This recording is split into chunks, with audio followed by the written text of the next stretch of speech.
Mark 8. During those days another large crowd gathered. Since they had nothing to eat, Jesus called his disciples to him and said, "I have compassion for these people. They have already been with me 3 days and have nothing to eat. If I send them home hungry, they will collapse on the way, because some of them have come a long distance." His disciples answered, "But where in this remote place can anyone get enough bread to feed them?" "How many loaves do you have?" Jesus asked. 7, they replied. He told the crowd to sit down on the ground. When he had taken the 7 loaves and given thanks, he broke them and gave them to his disciples to distribute to the people, and they did so. They had a few small fish as well. He gave thanks for them and also told the disciples to distribute them. The people ate and were satisfied. Afterward, the disciples picked up 7 basketfuls of broken pieces that were left over. About 4,000 were present. After he had sent them away, he got into the boat with his disciples and went to the region of Dalmanutha. The Pharisees came and began to question Jesus. To test him, they asked him for a sign from heaven. He sighed deeply and said, "Why does this generation ask for a sign? Truly I tell you, no sign will be given to it." Then he left them, got into the boat, and crossed to the other side. The disciples had forgotten to bring bread, except for 1 loaf they had with them in the boat.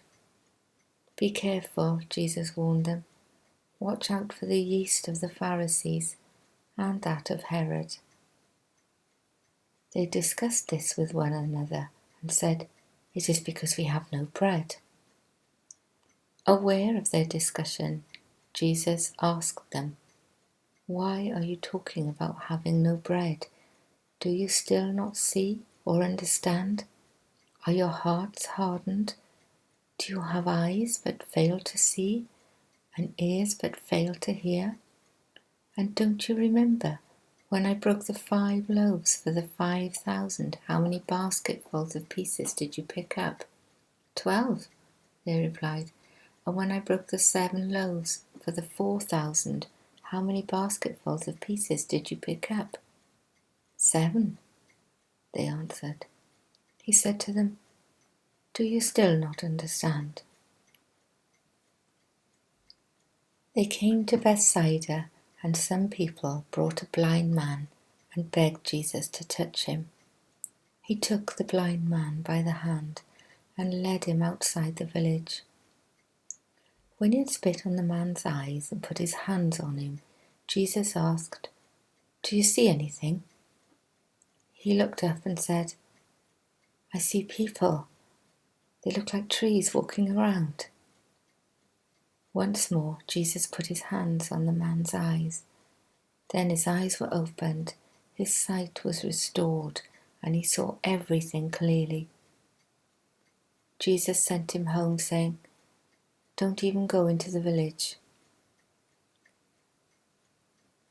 Jesus and his disciples went on to the villages around Caesarea Philippi.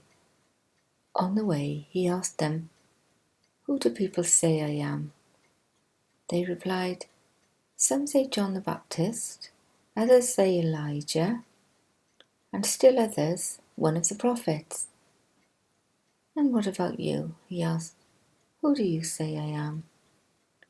Peter answered, "You are the Messiah." Jesus warned them not to tell anyone about him. He then began to teach them that the Son of Man must suffer many things and be rejected by the elders, the chief priests, and the teachers of the law, and that he must be killed, and after 3 days rise again. He spoke plainly about this, and Peter took him aside and began to rebuke him. But when Jesus turned and looked at his disciples, he rebuked Peter. "Get behind me, Satan," he said. "You do not have in mind the concerns of God, but merely human concerns. Then he called the crowd to him along with his disciples and said, "Whoever wants to be my disciple must deny themselves and take up their cross and follow me. For whoever wants to save their life will lose it, but whoever loses their life for me and for the gospel will save it. What good is it for someone to gain the whole world, yet forfeit their soul? Or what can anyone give in exchange for their soul? If anyone is ashamed of me and my words in this adulterous and sinful generation, the Son of Man will be ashamed of them when he comes in his Father's glory with the holy angels."